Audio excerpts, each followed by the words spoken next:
Joining me now is Naked and Afraid's veteran survivalist. We have Wes Harper with us. How are you, Wes? Hey, I'm doing great. It's crazy to hear myself as a veteran survivalist too. So I thank you.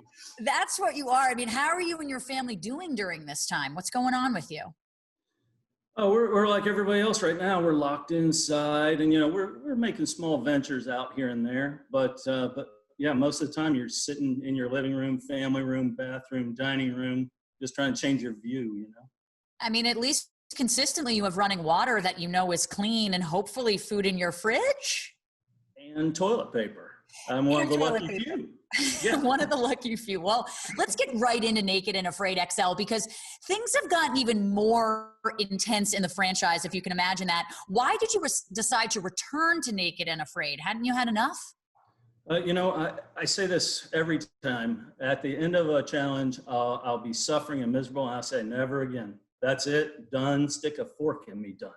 And then after about a couple weeks, I start to get this itch that I need to get back to this suffering mentality, this being uncomfortable. And then I just really start thinking about it a lot and want to go back. Yeah. So when they called and asked if I would be interested in doing it, I jumped. I was all over it. You're a clear masochist, Wes. I mean, that's all I can say about that. Clearly, you're a glutton for punishment, but this season takes place in South Africa. How does surviving in this area differ from maybe surviving in the Brazilian savannah? What's different about this place? The heat is a lot different. I mean, it is hot, 125 degrees during the day and ground temperatures of 147. So, I mean, hot. They were in the middle of a 7-year drought. So it was bad. And then you have predators, like really things out there that actually want to kill you, not happenstance might kill you. They actually are trying to kill you. So the danger element just went through the roof. Yeah.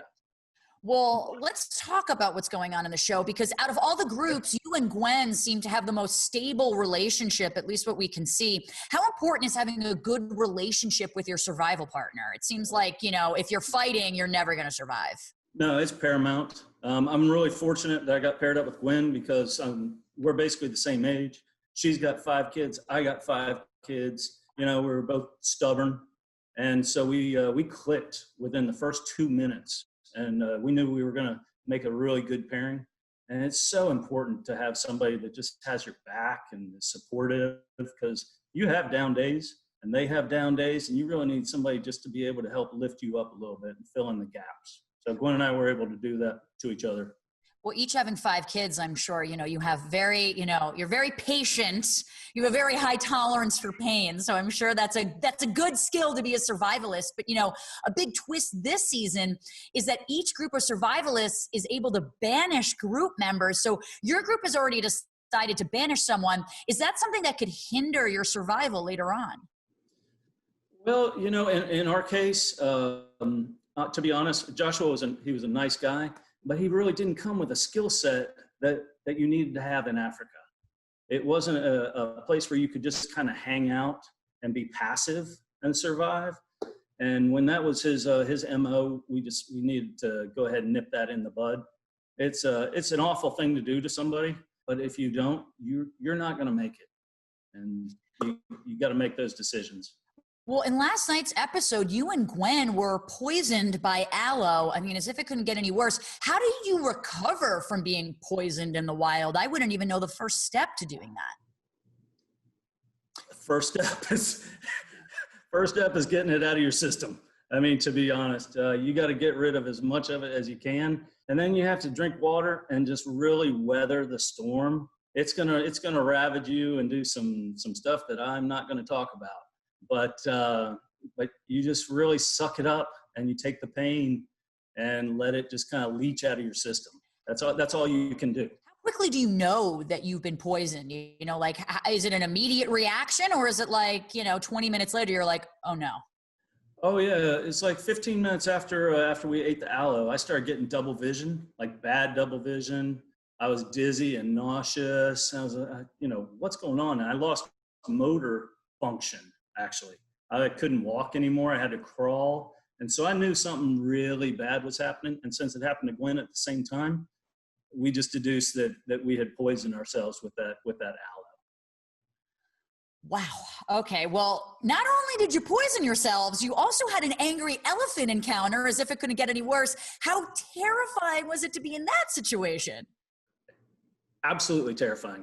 Out of all the things in Africa, the elephants are what scared me the absolute most, because, you know, you kind of figure that maybe you can fend off some other type predator. You have a fighting chance. But when an elephant is mad at you, there isn't a damn thing you can do about it.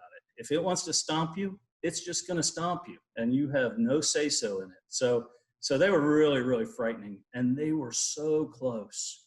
I mean, there were points when we had 15 feet, maybe 20 feet away from an elephant that was staring at us and angry. It was the most frightened I've ever been in my entire life.